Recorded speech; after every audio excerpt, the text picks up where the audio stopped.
बहुत easy questions हैं सब, ठीक है। ऑल दो मैट्रिक्स चैप्टर ही बहुत ज्यादा इजी है, पूरे चैप्टर में कुछ नहीं है, बट ये बच्चे आपका डिटर्मिनेंट चैप्टर के लिए बेसिक है, इसके बिना तो गुजारा नहीं होने वाला, ठीक है। वो बोल रहा है एक मैट्रिक्स है which is looking like this a i j, ठीक है, एम क्रॉस एन, कहता है is a square matrix, square matrix if, पहले ऑप्शन में आपको बोल रहा है ऑप्शन ए में m का वैल्यू छोटा हो n से, मतलब m is less than n, फिर बोल रहा है m is strictly greater n, point C में बोल रहा है that m equals to n, and option D में बोल रहा है नन ऑफ दीज। तो ये तो आसान है, मैंने क्योंकि आपको टाइप ऑफ मैट्रिक्स पढ़ा दिया है तो you should be able to answer this, इसमें कुछ भी नहीं है। स्क्वायर मैट्रिक्स कब होता है? जब रोज जो है कॉलम के इक्वल होती है, so m equals to n is the right choice, ठीक है ना, ऑप्शन सी ही ठीक है, क्लियर, इसमें तो कुछ है नहीं खास। अभी नेक्स्ट क्वेश्चन की तरफ बढ़ते हैं, क्वेश्चन नंबर 9 में क्या है। ओके, क्वेश्चन नंबर 9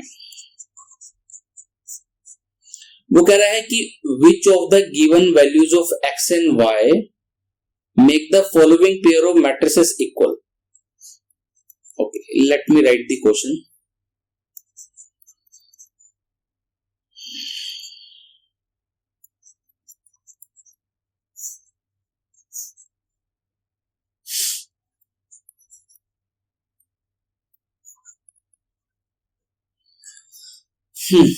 देखो बेटे, क्वेश्चन दे रखा आपको, बीच में कहीं पे भी इस इक्वल का साइन है नहीं, ठीक है ना, बुक तो होगी आपके पास, बुक में आप क्वेश्चन जरूर देख लीजिए, बीच में इक्वल का साइन नहीं, उन्होंने कॉमा लगा रखा है।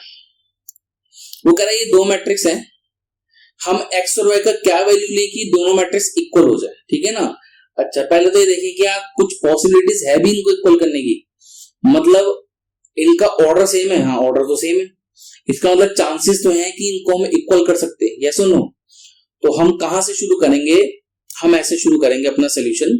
मान लो सोल्यूशन अब शुरू हो गया, ठीक है, सोल्यूशन शुरू कर दिया, तो यहां पे ना एक स्टेटमेंट लिखना मत भूलना, हम ऐसे बोलेंगे इफ पॉसिबल, अगर पॉसिबल है, if possible let this matrix equal to this. हमने बोला अगर पॉसिबल है तो, क्योंकि उसने भी क्या बोला, क्या ऐसी एक्स और वाई की वैल्यूज एग्जिस्ट करती हैं जिसके लिए दोनों मैट्रिक्स इक्वल हों, ठीक है ना, क्लियर, हाँ यही पूछा। तो उसके लिए अब हमें नहीं पता कि ये इक्वल होगा या नहीं होगा। फिर से सुनो, क्वेश्चन में उसने बोला बेटा क्या ऐसी एक्स और वाई की वैल्यूज हैं जिसके लिए दोनों मैट्रिक्स इक्वल हो जाए। अब इसका मतलब इसकी श्योरिटी तो नहीं है कि ये इक्वल होंगे या नहीं होंगे, इसके लिए मैंने क्या बोला, इफ पॉसिबल, ये लैंग्वेज लिखनी बहुत जरूरी है। इफ पॉसिबल मान लेते हैं, लेट कर लेते हैं बेटा कि दोनों मैट्रिक्स इक्वल है। अब क्या करो, जब मान लिया इक्वल है तो इसको सॉल्व करो, सॉल्व करते करते यू विल गेट कि एक्स और वाई का कुछ वैल्यू आ रहा है या नहीं आ रहा। सो यहां से 3x + 7 को कंपेयर करेंगे, 3x + 7 इक्वल टू 0, ठीक है। ओके, तो यहां से x का वैल्यू क्या आ गया, वेरी क्विकली -7/3, क्लियर, इजी है, ठीक है। ओके, अब तुम यहां से देखो, इसको इसके इक्वल रखो, यहां से 5 = y-2 मिला, तो हमें पता लगा कि y का वैल्यू कितना है, y का वैल्यू 7 है, चलो ठीक है, ये भी हो गया। अब इसको इसके इक्वल रखा, y + 1 = 8 रखा, यहां से y का वैल्यू भी 7 आ गया, ठीक है भैया, y का वैल्यू यहां भी 7 है, यहां भी 7 है। एट लास्ट अब इसको देखो, इसको इसके इक्वल रखो बेटा, दैट 2 - 3x = जब 4 रखेंगे, अब देखो इस 4 को आप लेफ्ट हैंड साइड पे लेके आओ, सो 2 - 4, इस 3x को राइट हैंड साइड पे लेके गए तो ये पॉजिटिव हो गया, ये हो गया जी आपका -2 = 3x। अब यहां से आप x निकालो, ये हो गया -2/3। नाउ सी, एक जगह x का वैल्यू ये आया, एक जगह x का वैल्यू ये आया, which is not acceptable.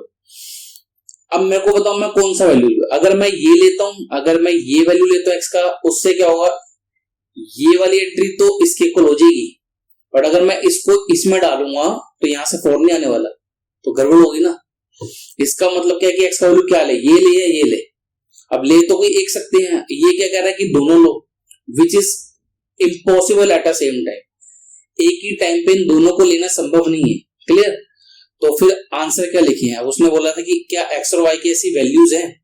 Okay, book आपके पास होगी, बुक में आप ऑप्शंस देखिए, ऑप्शन नंबर बी है, ऑप्शन नंबर बी है जिसमें लिखा है नॉट पॉसिबल टू फाइंड। तो यही इसका आंसर है, नॉट पॉसिबल टू फाइंड, कि ऐसी एक्स और वाई की वैल्यूज हम फाइंड ही नहीं कर सकते जिसके लिए दोनों मैट्रिक्स इक्वल हो जाए। क्लियर। तो आई होप ये तो समझ में आ गया होगा, इसमें कुछ भी नहीं है। ठीक है, चलो नेक्स्ट क्वेश्चन की तरफ बढ़ते हैं। Question number 10। क्वेश्चन 10 क्या बोल रहा है, कहता है the number of all possible matrices, the number of all possible matrices of order 3x3 with each entry 0 और 1। वो कह रहे हैं 3x3 के ऐसे कितने मैट्रिक्स आप बना सकते हैं। फिर से सुनो, 3x3 के बेटा वो कह रहा है आप कितने मैट्रिसेस बना सकते हो if each entry can be filled bye 0 और 1। वो कह रहा है हर एक एंट्री को या तो आप 0 से भर सकते हो या 1 से भर सकते हो, तो कितने मैट्रिक्स होंगे ऐसे। चलो अब इस क्वेश्चन को समझने के लिए ना बेटा, प्रॉब्लम क्या है कि आपको 11th में परमुटेशन कॉम्बिनेशन से ऐसा आना चाहिए। तो एक्चुअली परमुटेशन का क्वेश्चन है। ये मैं क्या कर रहा हूं, ये मैंने 3x3 का मान लो मैट्रिक्स बनाया है जिसमें मैंने ब्लैंक स्पेसेस बना दिए। ठीक है, अब समझो इस बात को। वो कह रहा है each place can be filled bye either 0 और 1। मतलब यहां पे या तो मैं 0 भर सकता हूं या मैं 1 भर सकता हूं। सिमिलरली मैं यहां पे भी या तो 0 भर सकता हूं बेटा या मैं 1 भर सकता हूं। Similarly for all this 9 vacant places. ठीक है, वैकेंट प्लेसेस वही परम्यूटेशन वाली ही लैंग्वेज यूज करिए। फिर से सुनो, ईच एंट्री, यहां पे एंट्री कितनी 9 है। Each entry can be filled bye either 0 और 1। या तो हम 0 से भर सकते हैं 1 से भर सकते हैं। अब समझो इस बात को, इस बात का एक मतलब और निकला क्या, that this place can be filled by 2 ways. This place can also be filled by 2 ways. 2 ways बोल रहा हूं मैं, यहां पे भी क्या आएगा 2 ways, अगेन यहां पे भी क्या आएगा 2 ways। ऐसे करते करते 9 वैकेंट प्लेसेस हैं। आप लोगों को 11 में कुछ ऐसे सिखाया था बॉक्सेस बना के। अब मान लो ये ऐसे ही मैंने 9 बॉक्सेस बना दिए ऐसे खाली खाली, वो एक ही लाइन में बनाते थे, आप एक ही लाइन में बना लो। ठीक है, ऐसे मान लो 9 बॉक्सेस हमने बना लिए। ठीक है, तो इसको 2 वेज से भर सकते हैं। This can also be filled by 2 ways, 2 ways, 2 ways, 2 ways. तो ऐसे करते करते क्या होगा, 2 इंटू 2 इंटू 2 करते करते लास्ट तक 2 आएगा। एंड दीज आर 9 टाइम्स, ये 9 आइटम्स 9 टाइम्स है, तो कितना हो गया 2 रेज़ टू द पावर 9।